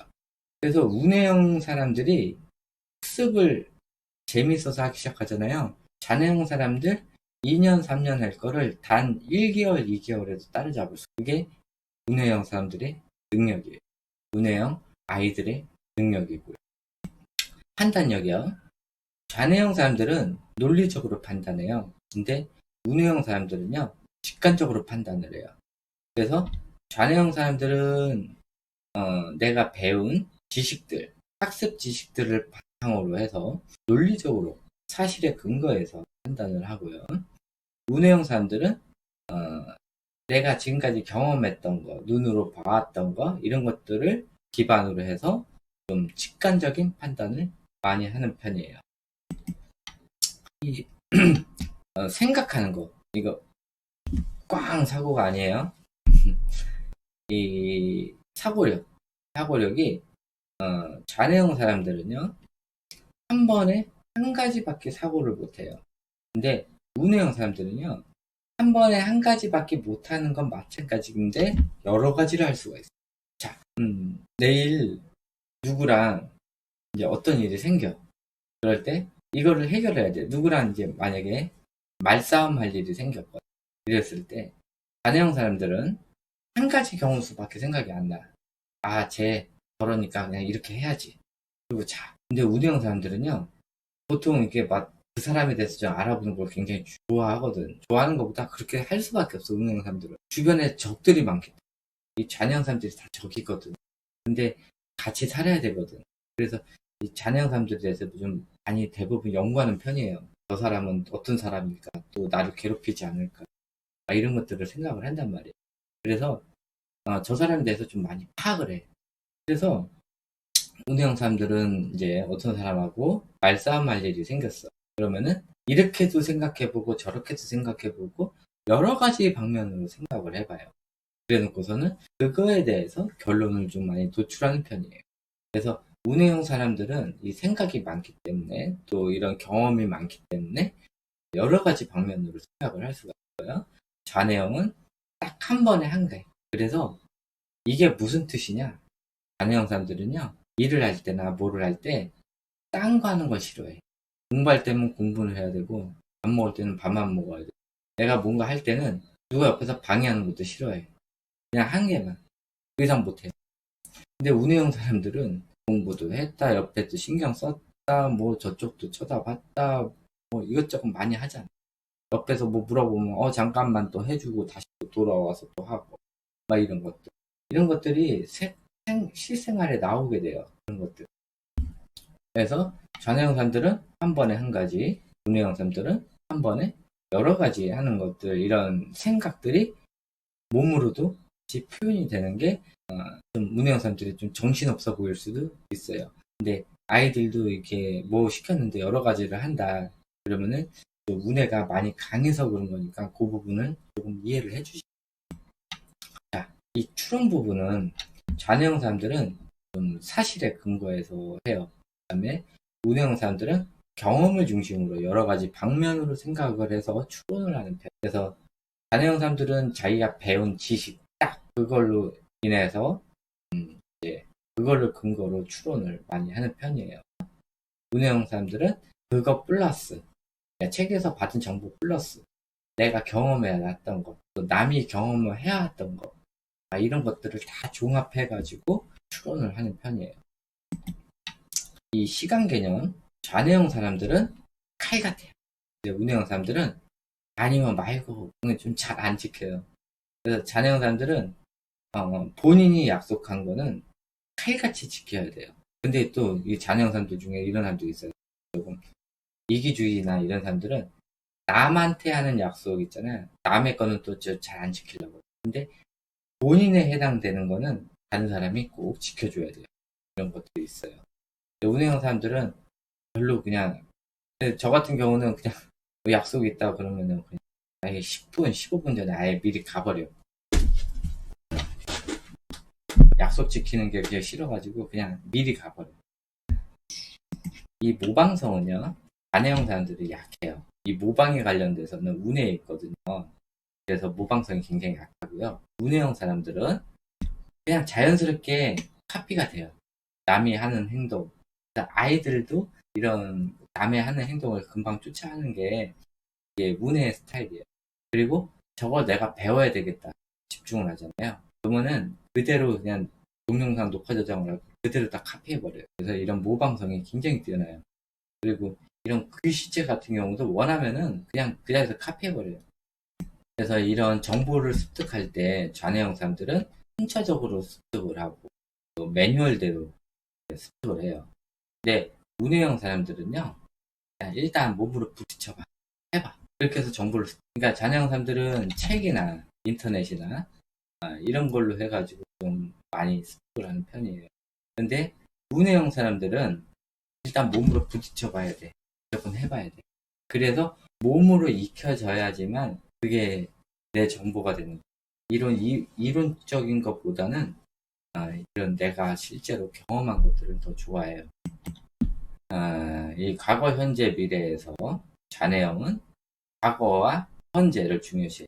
그래서 맨날 옛날 얘기만 해. 좌뇌형 사람들은 과거에는 어쨌는데, 뭐 했는데, 지금 현재 잊고 있니, 뭐 이런 얘기를 많이 해요. 그리고 이 과거 얘기를 많이 들켜내. 미래는 안 보고 이제 현재, 지금을 더 중요시해요. 근데 이 운해형 사람들은 현재를 향으로 미래, 앞으로 어떻게 할 것인지. 그래서 앞에 이 사람이 잘못한 거, 이런 거는 다시 안 끄집어내.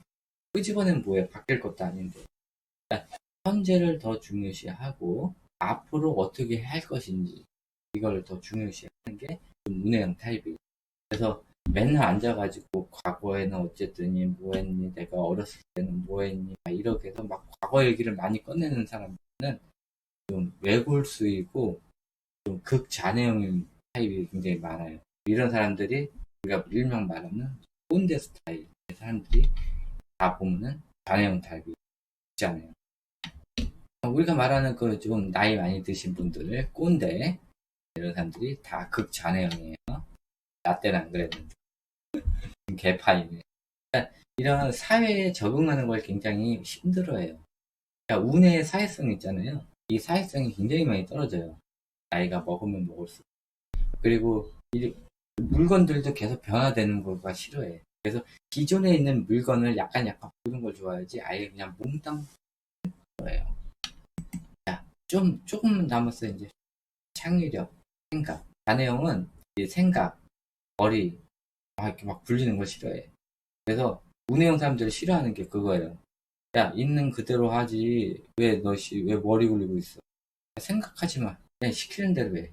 매뉴얼대로 해. 네 생각대로 하지 마. 이게 단해형 스타일이에요. 근데 운해형 사람들은요, 항상 야, 이거 이렇게 하면 바뀌면 더 편할 것 같은데. 이 편한 거가 더 좋아. 그래서 이 편한 거를 추구하기 위해서 이게 운해형 사람들은 항상 어떻게 하면 더 편해질까 이런 걸 막 연구를 해요. 그래서 운해형 사람들은 항상 새로운 거 이제 상상을 막 즐기기 때문에 새로운 것을 많이 발명을 많이 하는 타입이에요. 운해형 사람. 이거 중요해요. 상대방이 상처 주는 말을 했을 때 좌뇌형 사람들은요 담아놓지 못해요.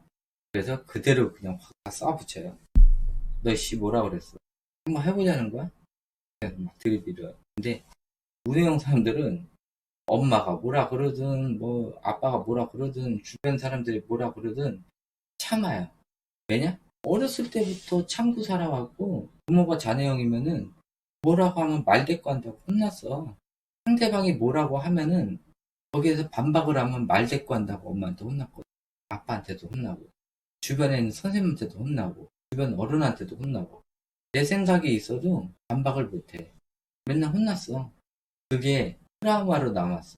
그래서 성인이 돼서도 누가 뭐라 그러면은 반박을 하려고 그러면은 옛날 막 기억이 같이 떠오르면서 그걸 반박을 못 문의 영상들. 그러니까는 이 말주변도 점점 줄어드는 게 그 이유예요. 상대방하고 말싸움할 때. 그래서 이게 계속 쌓아두는 게 이 자네형 사람들에게서 이게 버릇이 돼가지고 쌓아둬요. 근데 이거를 아까 얘기했다시피 스트레스를 풀어주지 못하면은 나중에 화병이 나요. 그리고 이게 계속 쌓아두다 보면은 나중에 우울증이 생기고 자살하시는 분들이 굉장히 많아요. 그래서 보통 이제 우내형 사람들 중에서도 많이 자살하는 사람들이 있어요. 우울증 때문에. 또 이런 화병 때문에. 생각의 차이가 자네형 사람들은 좀 긍정적이에요. 아까 얘기하셨어요. 그 장경환님. 약간 부정적이라고. 이게 우내형 스타일이에요. 자, 이게 뭐냐면은 내가 지금 처한 현실에 의해서 이게 약간의 10%, 20%의 안 좋은 확률이 생긴단 말이에요. 그러면은 자네형 사람들은 80%의 확률로 일을 진행을 해요. 20%는 뭐 나는 아니겠지라고 진행을 해요. 사업을 하는데 8군데는 성공을 했고 2군데는 실패를 했어. 그러면은 자네형 사람들은 체려요.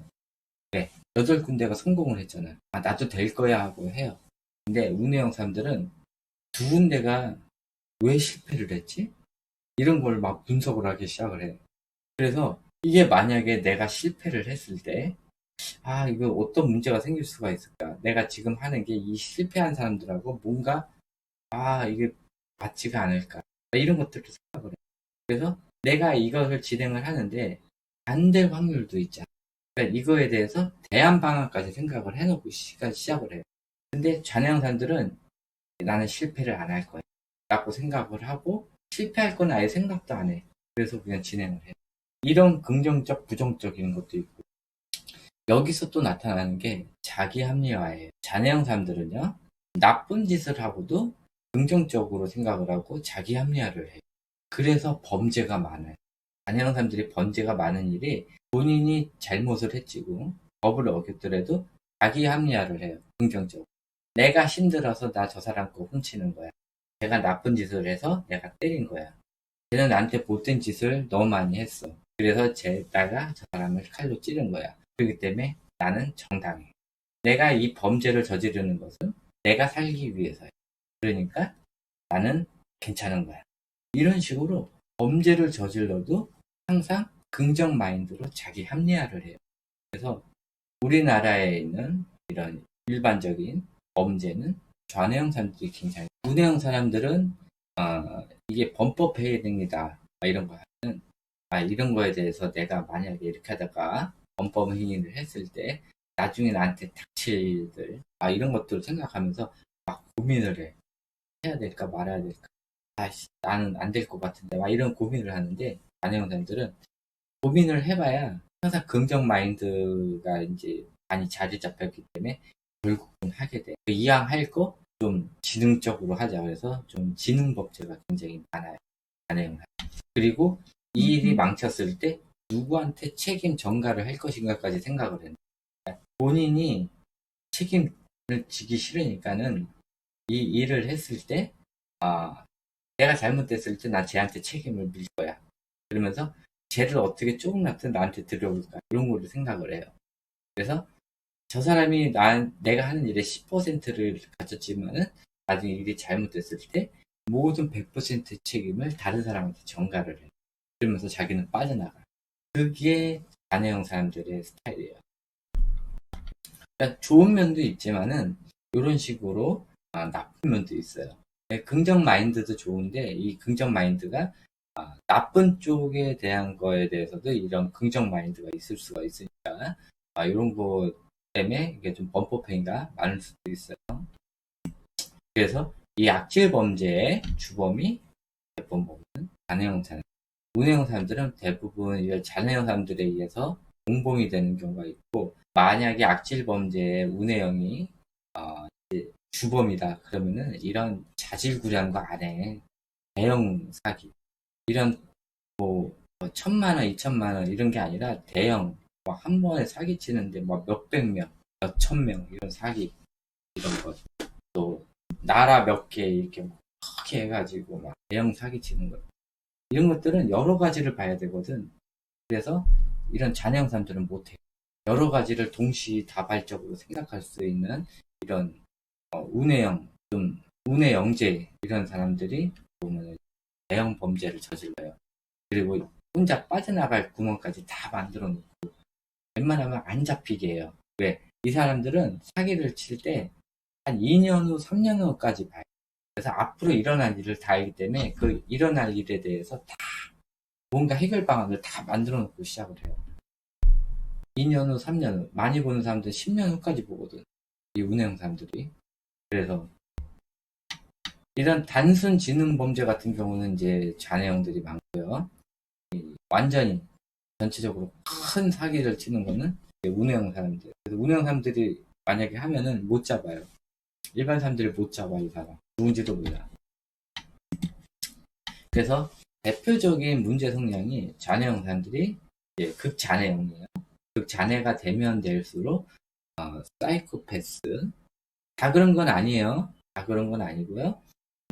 제가 말하는 거는 이제 좀 극잔해형 사람. 그래서 극잔해형 사람들은 이제 사이코패스, 소시오패스, 자기애스 인격 장애 등 여러 가지 인격 장애들이 있어요. 자, 운해형 사람들은요, 극운해가 되면 될수록 어머님에 의해서, 부모님에 의해서 ADHD로 오해를 받아요. 그래서 ADHD가 아닌데 ADHD 치료를 하면서 아이가 스트레스성 성격 장애가 돼요. 그러다가 진짜 ADHD로 되는 아이들이 있어요. 부모에 의해서. 그냥 자기는 극운해형인 타입인데 주변 사람들에 의해 가지고 ADHD로 오해를 받고 진짜 ADHD가 되는 아이들이 있어요. 그래서 운해가 높으면 높을수록 그런 오해를 많이 받을 수가 있고요. 잔해는 높으면 높을수록 여러 가지 범죄 성향을 많이 받을 수가 있고 다른 사람들을 좀 괴롭히는. 자, 이렇게 해서 끝났는데 아쉽네. 아까 저장을 안 했어. 왕창 다 만들어냈는데 1시간 동안 만들었는데. 하여튼 잔해가 하는 일, 운해가 하는 일하고 담당 세포 부분이 아까 했는데 날라갔어요. 하여튼 이 부분 빼고 하여튼 뭐 어쩔 수 없죠. 뭐 날라간 건 날라간 거고. 일단은 아까 확인을 해봤어야 되는데 제가 못해서. 요거는 어차피 뭐 잔해, 운해 타입에 대해서 설명을 하려고 했는데 그것까지 했으면 지금 한 12시 반 돼. 황정호님 계세요 혹시 지금? 저희 본인이 가지고 있는 그 성격 타입은요, 그러니까 내 타입은 기본 타입은 바뀌지가 않아요. 잔해형이든 운해형이든요, 엄마 뱃속에 있을 때 좀 이제 타입이 대충 잡혀요. 그 다음에 성장함에 따라서 잔해도 성장하고 운해도 성장을 해요. 근데 이 기본 베이스는 바뀌지가 않아요. 운해형 사람들은요, 운해가 집이에요. 잔해형 사람들은요, 잔해가 집이에요. 그래서 언제든지 돌아가고 이 집은 있어야 돼요. 그래서 잔해형 사람들이 운해를 많이 연습을 하면은 이제 잔해 기본 성격에 운해에 있는 걸 많이 쓸 수가 있는 거고요. 또 운해형 사람들이 잔해에 많이 가다 보면 잔해형 스킬들을 배우고 운해로 오게 되는 거예요. 그렇게 되는 거지. 잔해형 사람들이 운해형이 되고 운해형 사람들이 잔해형 되고 그렇지는 않아요.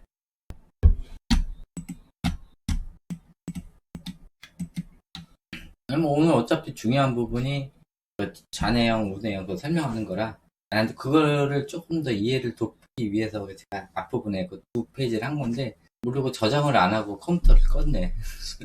그래서 날라갔어.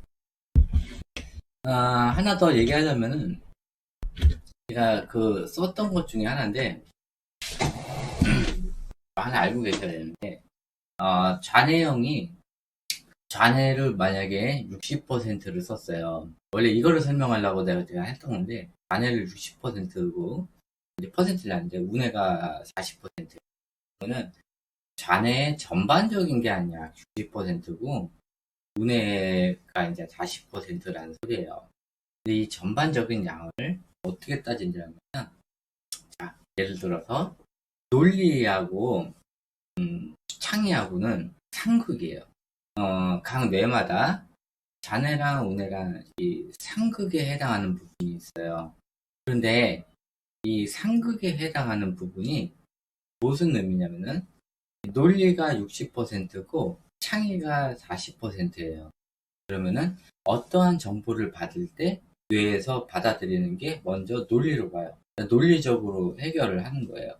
근데 그렇게 하고 논리적으로 해결이 안 되면은 그 다음에 창의 부분으로 넘어가는 거예요. 근데 창의력이 한 60%고 논리력이 40%예요. 그러면은 어떠한 정보를 딱 받았을 때 먼저 창의적으로 가요. 창의적으로 생각한 다음에 이게 안 됐을 때 그 다음에 논리 부분으로 가는 거예요. 그래서 그 다음에 논리적으로 생각을 하는 거예요.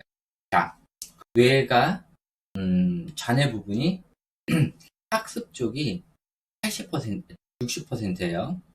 그리고 경험 쪽이 40%예요. 그러면 어떠한 문제가 발생됐을 때 어떤 것을 해결해야 되겠다라고 판단을 했을 때 그거를 정보를 받아들이고 어디로 가요? 학습적 지식이 60%니까 학습적 지식으로 먼저 생각을 해요. 근데 결론이 났어. 그러면 경험적 정보는 아예 들춰보지도 않고 바로 해결을 해버리는 거예요. 그런데 이 경험적 정보가 60%, 70%, 그다음에 학습적 정보가 30%야. 뇌 크기가.